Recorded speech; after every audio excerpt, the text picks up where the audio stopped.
నమస్తే అండి. చంద్రబాబు నాయుడు గారి సారథ్యంలో కూటమి ప్రభుత్వం వచ్చాక అధికారికంగా బయటపడినటువంటి మొట్టమొదటి కుంభకోణంగా దీన్ని చెప్పొచ్చు. అది బాబు గారికి తెలిసి జరిగిందా, మంత్రి గారు చేసిందో కాదు, శాఖకు సంబంధించినటువంటి అధికారులు చేసింది. ఇది వరకు రోజుల్లో అయితే జగన్మోహన్ రెడ్డి గారి హయాంలో ఆయా సంబంధిత శాఖల్లో ఏం జరిగినా కూడా ఇట్లాంటివి ఏమైనా జరిగితే జగన్కే అంటగట్టేటటువంటి వాళ్ళు.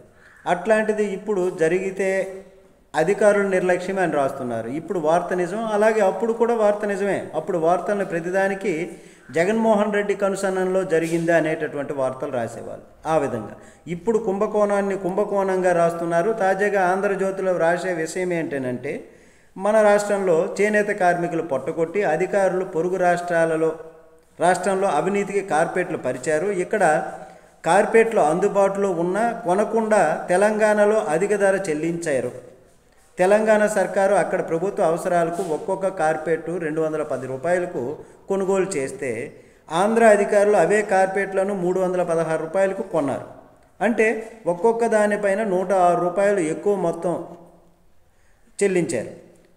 మొత్తం 2.99 లక్షలు, దాదాపుగా 3 లక్షల కార్పెట్లకు ఆర్డర్ ఇచ్చారు. ఇప్పటికే 23,481 కార్పెట్లు వచ్చేసాయి. చేనేత జౌళి శాఖ అధికారులు అవినీతి లీలలు వెలుగులోకి వచ్చినటువంటి సందర్భంలో ఇందులో పాత్ర ఏమిటి, పాత్ర ఎవరెవరిది, కమిషన్లు ఎవరికి అందాయి, సూత్రధారులు ఎవరు, మధ్యవర్తులతో లింక్ ఏంటి, చేనేత సొసైటీలకు రాష్ట్ర ప్రభుత్వ ఖజానాలకు చేసిన మోసం ఎంత తదితర వివరాలను విజిలెన్స్ అధికారులు సేకరించారు. చేనేత కార్మికులు తీవ్ర ఆగ్రహం వ్యక్తం చేస్తున్నారు.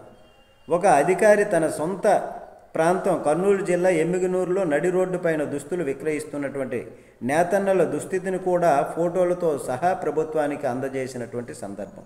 చూద్దాం ఏం జరుగుతుందో మరి. నమస్తే.